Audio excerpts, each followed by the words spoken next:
Hi, and welcome to another edition of Newsmakers. I'm Jerry Roberts. It is Friday, September 9th. We've got a couple of people on the sick list this week, but fortunately, we've got Josh Molina, international man of mystery, journalism instructor, podcaster, multimedia, multi-platform brand, and Nick Welsh, executive editor of the Santa Barbara Independent. So big news week. Queen Elizabeth died. Nick, I know as an Irishman, you have mixed feelings about that one. The earth is burning up, starting here in Santa Barbara. Boy, it's been hot. And in Florida, an elderly orange man is selling our nuclear secrets to America's enemies. And meanwhile, now this will surprise you, I think. Do you know that in the first 8 days of September, 3.5 thousand people have died of COVID? Someone is dying of COVID every 3 minutes. So far this year, 250,000. Everybody wants to forget it, but it's still with us. I got my latest booster this week. So how do you make you feel? It makes you feel a little tired. But CVS has got a lot of appointments open, so it wasn't a problem getting it. I got an appointment for the next day and went in and check in on your phone, and then they call you in about 2 minutes, and you're out of there in a jiffy. Well, they make you sit there for 10 minutes, but other than right. that. So I think that's 5 vaccines I have. So anyway, if you're old and decrepit, get a vaccine, and if you're not, get a vaccine. All right, turning to the local news. So Nick, you had this very interesting story, this mystery death of this 96-year-old woman in Montecito, Violet Evelyn Alberts, took a strange turn. What's that all about? Yeah, back in May, I think May 27th, we got a report from the sheriff's office that we didn't know her name at that point, but that there was an elderly woman in Montecito 96, who was right? found dead. Yeah. And it was like, what's up with this? And she lives on Park Lane, and she lives in a house with like $4 to $11 million worth of value. No next of kin, and not a lot of details. And then after that, initially the sheriff saying it looked suspicious. It was not natural causes. Then it sort of escalated to, they said it was homicide. And it just, like a lot of stories, it just sort of fell to the earth, and people got distracted by other shiny objects. And I just accidentally stumbled onto some information hiding in plain sight, that this woman had been victimized. Her Violet Evelyn Alberts, 97, I think, she had a husband who died maybe 15, 20 years ago. And what I'm now told is that she ran out of her money. She lived longer than her money, and so she was up against it. And somehow or another, this information made its way to a woman named Paulina Massereno, excuse me, who lives in Porter Ranch and is said to be a real estate flipper. And she has been charged with multiple felonious counts of real estate fraud, identity theft, not murder. Okay, everything but murder. Not yet. Not yet. And but basically she forged Violet Albert's signature and conveyed her property. Paulina Masserena has lots of enemies down south who are suing her, and so they are constantly scouring real estate transaction records. And when they saw this, they said, "Holy shit, Batman!" And there's some action up in Santa Barbara that looks funny. And they contacted Violet, and Violet said, "I don't know anything about this." And apparently it turns out that Violet's signature is very different in real life than the one that Pauline Massereno submitted. What makes it a little bit more weird is that Pauline Massereno was put on $1 million bail She paid the bail, got out, but the bail company itself said, "Sorry, redo. You're a bad risk." So they had a couple of bounty hunters go track her down, grab her. I'm not quite sure what the legality of all this is, but they repossessed her and returned her to county jail, where she sits now. Wow. Because And how did you find out about this? I will tell you, I was looking at the consent agenda of the Board of Supervisors meeting, and there was like some report on the real estate fraud unit of the district attorney's office, and it was sort of like a show and tell thing. And you look at the attachments to it, and you go, "Oh shit, this is interesting." And then I made some phone calls. But I've heard is that it was not a happy. She was asphyxiated, is what it appears. Oh, okay. She put up a fight. She did not go quietly into anybody's good night, and so it was pretty clear that it was foul play. Wow. Okay, big week on the police blotter too. I mean, that poor fella, the 29-year-old guy that went hiking with his girlfriend, went to Who get goes hiking at 110-degree heat? Mhm. And but he's a heroic guy. He's trying to be heroic. I mean, his body is found. And he made it to what, 20 feet from the 101? 20 feet from the. No, and then you have, of course, the terrible story. I don't know. It's going to be a terrible story no matter how it's told, about the conception, where 34 people went up in flames. 3 years ago on Labor Day? That was the tour boat, out in the channel, and they didn't have the proper wiring on the boat. They didn't have the proper. And the whole crew was asleep. Yeah, the crew was asleep when they were supposed to be on guard. And the crew was hardly well trained. They were a lot of green, brand new to the high seas on that boat. And everybody likes to take, video now, right? And so videos pose such a huge load on the electrical demand of any boat that Yeah. for the fire. So what, a judge threw out the manslaughter charges against the captain, right? Yeah, the issue there is whether the burden of proof is gross negligence or negligence, and typically in maritime situations, simple negligence is all you need to charge a captain of a ship with homicide. But this judge said no.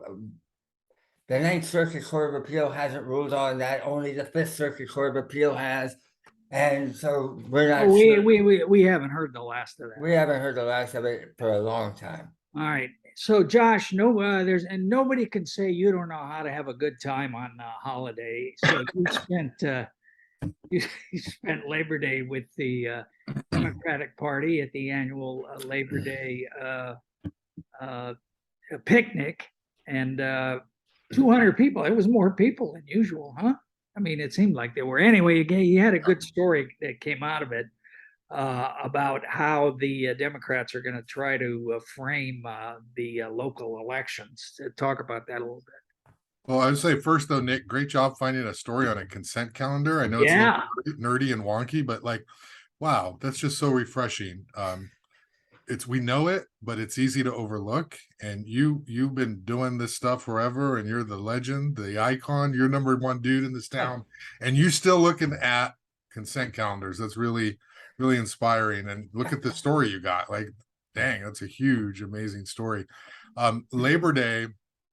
Yes, Jerry, I spent it in 100-degree heat at Tucker's Grove with hundreds of people who just love every story that I write. Yes, I was so popular at the Labor Day picnic among all those Democrats that I cover. It was quite the day. I did not eat. I didn't mooch. I didn't get any free food. I showed up. I did drink a bottled water. Did they have barbecue? Was it catered, or did they just? It was chicken. It was barbecue chicken and vegan. I don't know, vegan burgers. So they kind of declared a line in the sand. It was a little more emotional and intense. They've endorsed 24 candidates this year, the most, Darcel Elliott said, in the history of the Democratic Party.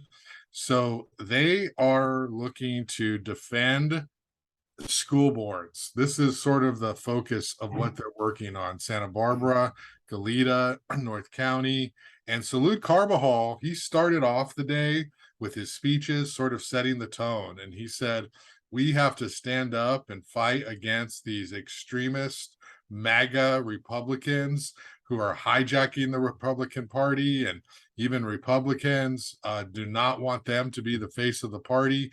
And we've got to stop them, and we've got to call them out when we see it, and we've got to defend them from them trying to take over these school boards. So even though it's not a big, like, Santa Barbara or county election, these school board races are taking up a lot of time and effort and fundraising dollars from the Democratic Party. They're very worried about Christy Lozano winning in the Goleta School Board. They're all behind. The former PE teacher who ran for county superintendent. And yeah, and it was remarkable, Jerry. So their new candidate, Emily Zacharias, who's sort of the new Luz Reyes Martin in terms of like, oh, this is the one we're going to get behind, right? She's running against Christie. Yeah, she ticks all the boxes, and she gets up there, and she doesn't mention Christy Lozano's name, but she says that she's running against Susan Salcido's opponent in the most recent election, and there were boos just at the reference to Christy Lozano. It was crazy, it was just was like Susan Salcido there. I don't know. She might have been. I don't recall seeing her, but there was a lot of people there. I did not talk to her. I don't know if she was introduced, but there were these boos there, and it was just interesting. And she said that she's going to have to, do a lot of work. It's interesting. They're worried about Lozano because she has that name recognition, and in a tight race with, it's in a district, she might be able to use that. Is that a one-on-one, or are there? No, it's a three-way. Three-way. So yeah, even more so. And she's got a little base, Yeah. with the Fankner Republican. Well, here's my question. That's the national narrative of Democrats, that we have to, fight these school board battles because the extremists. And I think in many states that's the case. Is it, except for Christie, is that the case here? Are these other people? I mean, you talked to this guy, Dan LaBerge. No. The other races are a little bit different. Dan LaBerge is a Democrat. He vied for the Democratic endorsement. He lost it to Gabe Escobedo. There is another candidate in that race who I think is more conservative. I think her name is Banyales. I don't know her. I've not met her yet. And she might be part of that group. I'm not sure. But the race is really between LaBerge and Gabe Escobedo. But no, it is not that extreme in that case, but it is in the sense of this Goleta school board and the narrative. But they are concerned about losing those seats. Rose Munoz, who was at the Democratic Party, she spoke. She has a conservative challenger. So there is. What is this? Mansour, Phoebe Mansour.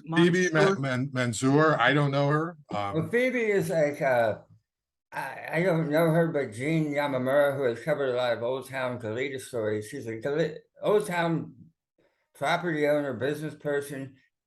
She doesn't march in lockstep with any sort of national MAGA movement. I mean, whatever she is, she's idiosyncratic to Goleta and Old Town and right here. And she's not, if she's a conservative, it's not part of the Red Hat Brigade. Yeah. So they were trying to put this frame on basically all of the school board elections, correct? Is it? Yes. Did they talk much about what's going on in Santa Maria?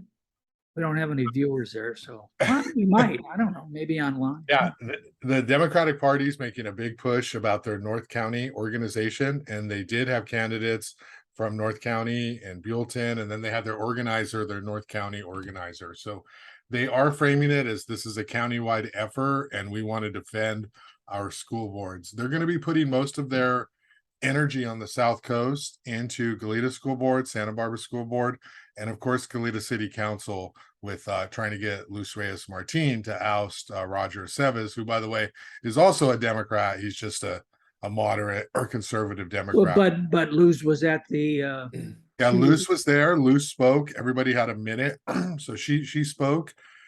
She did really well in that setting. They also have a lot of focus on the Santa Barbara City College Board of Trustees, and so they were focused on candidates there. And it was it was an exciting day if you're a Democrat, but it's clear that they are going to make, the A-list race is Goleta School Board, Santa Barbara Unified School Board, and then Goleta City Council and Luz and Roger, and then Santa Barbara City College. I believe Mike Stoker's partner, wife, spouse is Debbie, running for Santa Barbara Community College Board of Trustees. So that's another race that they're maybe not He concerned used about. to have the same mailing address as Christy Lozano had in the last time. I don't know if it's still the case. 55 North Hitchcock.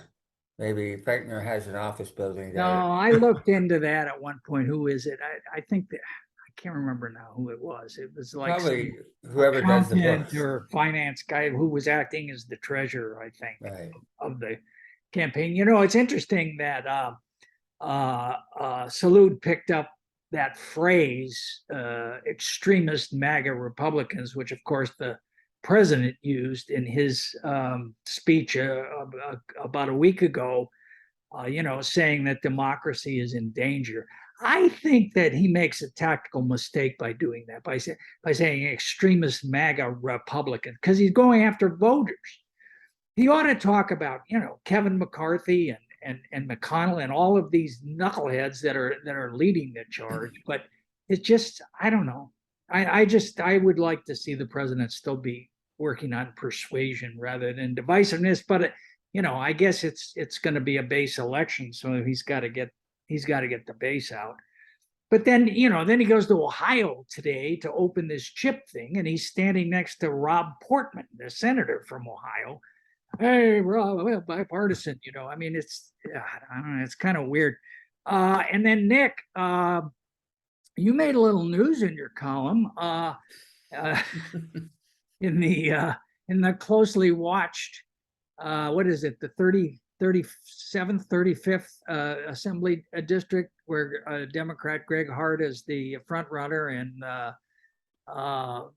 what do you call him, Republican war horse Mike Stoker is the challenger, and Mike will not appear at any forums or debates where you are the moderator. What's that about? Well, he sent me a very nice note, and the League of Women Voters saying, that I have frequently stated in writing how much I disagree with him on the issues and how I don't see eye to eye with him on just about anything, and that he did not feel comfortable appearing at a forum where I was the moderator. He suggested and said this was a joint forum that the Independent was talking about entering into with the League of Women Voters, and he was suggesting perhaps John Palminteri or C.J. Ward would have been, who don't work at the Independent and as far as I know aren't members of the League, would have been a better choice. Well, if they got the palm, they could do a little auction at the same event. They get a twofer. Anyway, it hurt my feeling a little bit because I just thought, yes, I mean, obviously I write a lot of opinion in the hat of the poodle, and I get that does get in my way at times, and it does make people feel uncomfortable talking to me in the guise of a news reporter. There's a schizophrenia there. But Mike and I go back forever.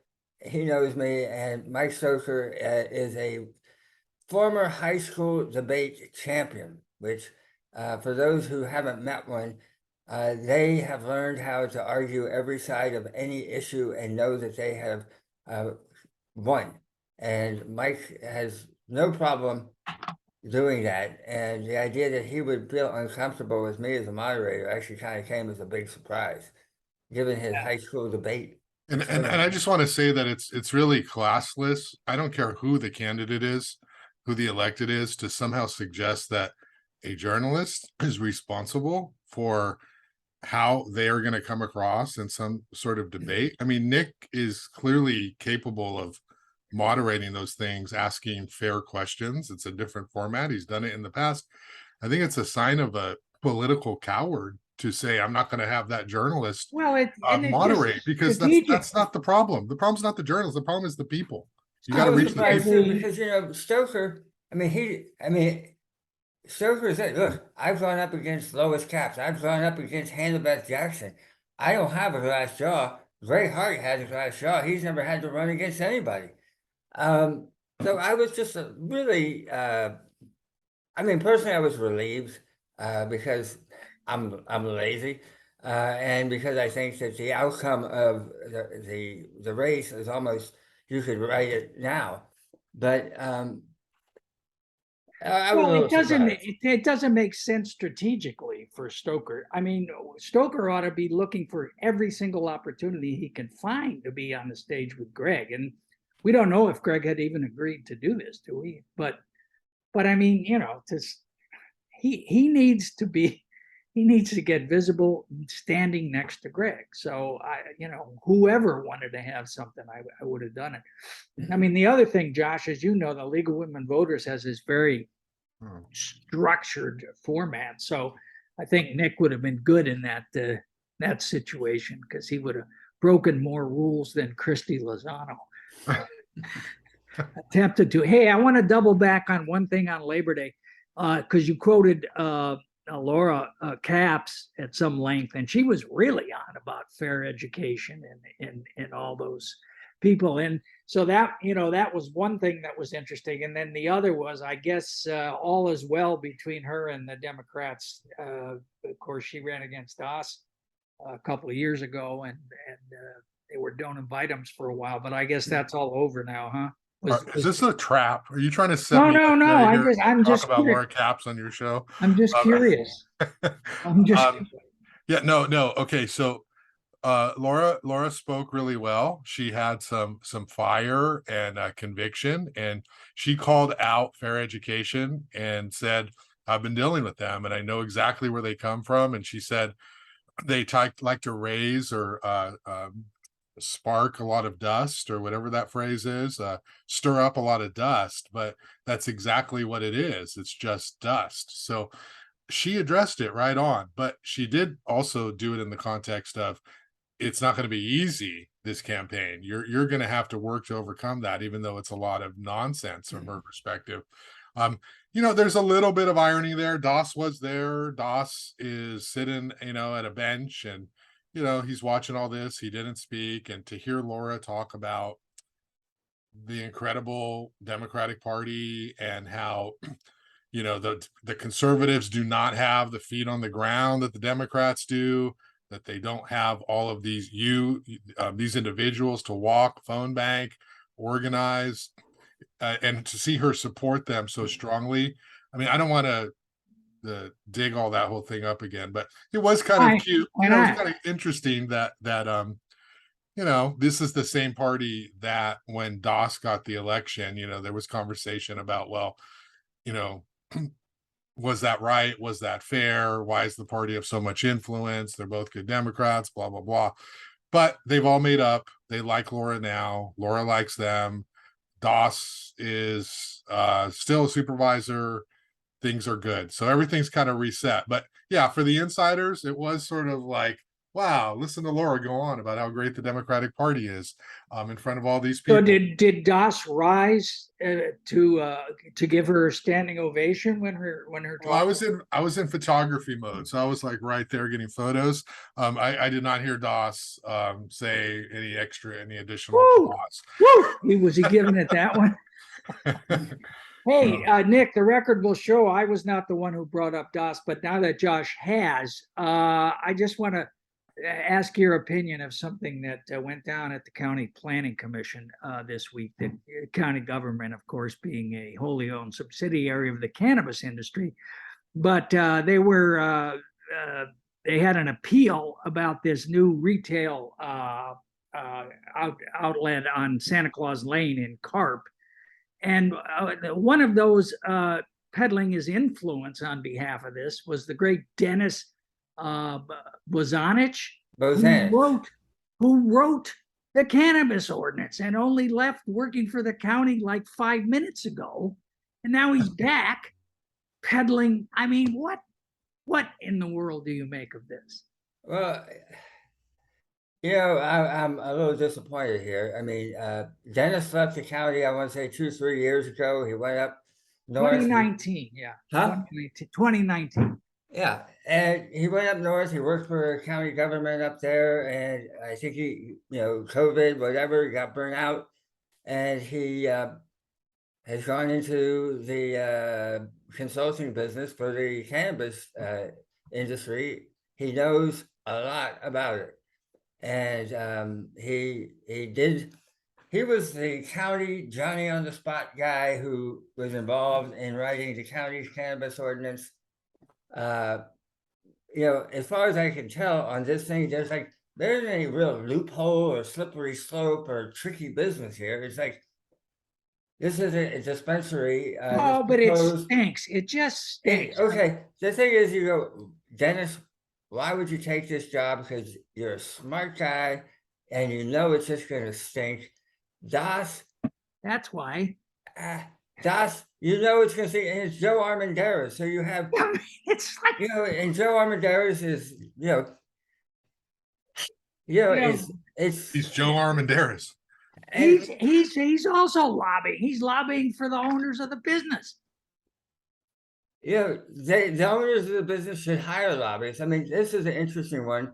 This is being fought. This is a dispensary in Santa Claus Lane that's been taken to the planning commission. Will go to the board of supervisors. It won 4-1 at the planning commission, and I don't know that there's any great grounds. This was brought, the appeal is being, there's a lot of people who don't like it, but who's really leading the charge against it is the property owner on Santa Claus Lane, who got rid of Santa Claus. Remember the huge Santa Claus statue that loomed over Santa Claus?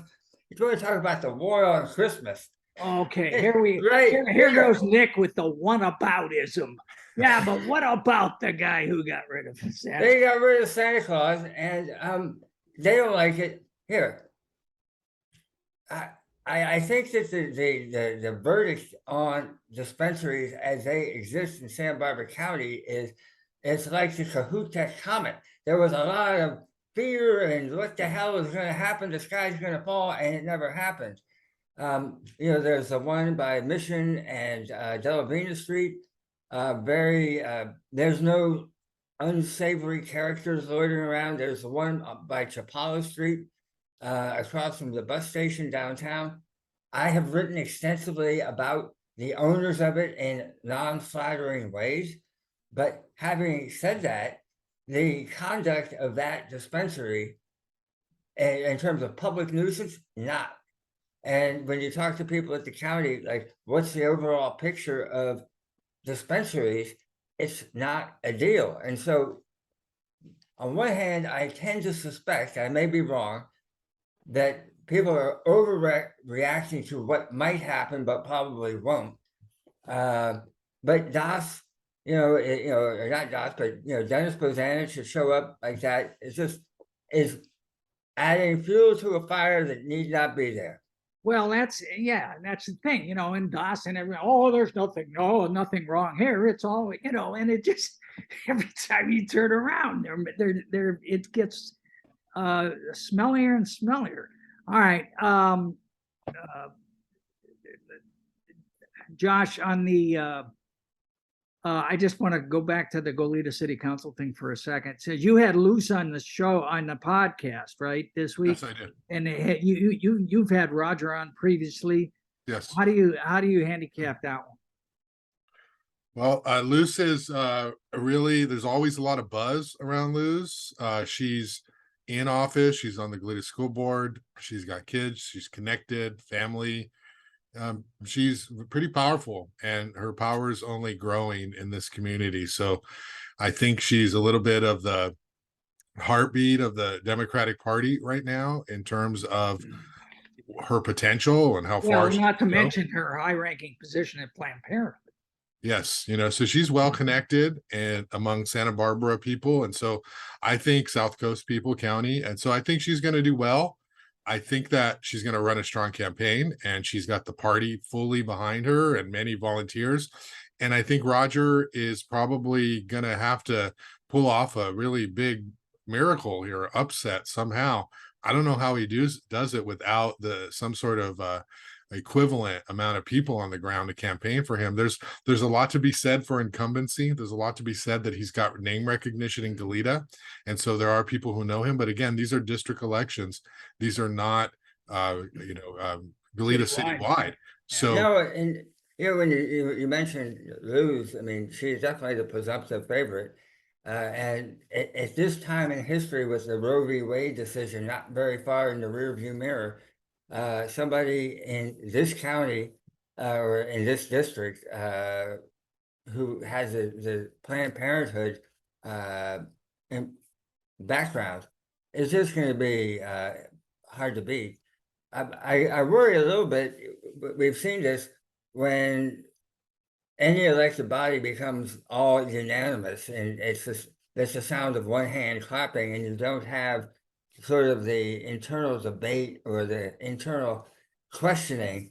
It doesn't end well. And Roger definitely has a reputation as a grumpy old man of Goleta. He is a Democrat, and he does have a lot of community involvement that is real grassroots involvement. And as much as last time he ran for, I think, second district supervisor, he got all this oil money, which was like, Roger, what are you thinking? Why are you taking oil money? But it's a tough one because Are you going to endorse? have. Are you going to endorse in that race? We are going to endorse. Well, that could make all the difference, Josh. Roger gets the independent. But we haven't decided who we're endorsing. No, I'm just saying. No, I mean, I will bet you everything I own, which is not much, that they're not going to endorse Roger as over Luz Reyes Martinez. I mean, Luz has all kinds of experience, blah blah blah. She does, but it's just anyway. All right. Last thing, Nick, you had this interesting piece on the Santa Barbara leading the league in the wage rent gap for Josh's favorite cohort, the millennials. I like some millennials. What's that about? Well, this is one of those funny stories that it came in. What is it? It was some company that makes air filters. Put out. They did this research and they put it out as a press release, and they did a study of the 15 worst cities in terms of the wage rental gap. They do all ages, but really where they focus on is the millennials, because that's probably who's buying new air filters. And it turns out the city of Santa Barbara, or it is, I shouldn't say, it's really the metropolitan area of Santa Maria and Santa Barbara, which is what a mix, has the highest gap in the country, or at least of all of the cities they purport to have examined. And press release came out like a couple of weeks ago, and the LA Times picked up on the story and they ran something with it. So in classic slavish Me Too journalistic frenzy, I thought, what the hell? Let's get this in here. Oh no! This is two scoops, Josh, by Nick this week by being resourceful. One on the consent calendar, and the other reading the reading the press releases. The quarterly magazine of the Furnace and Air Conditioning Installers Union or something. And that story, I don't have the numbers at my fingertip, but that went off the charts of anything that's appeared in our paper this week. It's really Uh, interesting. Got the traffic. All right. Josh, who's going to be on the podcast coming up? Well, I'm still in negotiations for my guest for early next week, Jerry. So I don't know the answer to that. I usually work on it Friday, Saturday, and Sunday. So it's still developing, but I would encourage people to check out Luz Reyes Martin and that interview. She's got a really interesting backstory about her growing up in Downey and how she went to Stanford and found Stanford. So if you're not interested in the political part of Luz, but you want to know kind of how she got started, she has a pretty inspirational story. All right. Nick, what's the cover next week? I can't remember. You've already had weddings, right? Oh, isn't it almost time for the theater awards? Yeah, we've had some really good covers. I don't need this. I didn't No, get we had a big story about we had a story about mental health crises in America, but without using the mental health word on the cover. It's one of those stories where it's really worthy and it's really hard to write about without making people want to run away. And I think this week we managed to thread the needle. All right. And I it's almost time for a catch-up interview with Janet Garufis as well. We'll be looking for that from Roger. All right. Thanks, everybody. Thanks, Josh. Thanks, Nick. Thank you for watching, and we will see you next time on Newsmakers.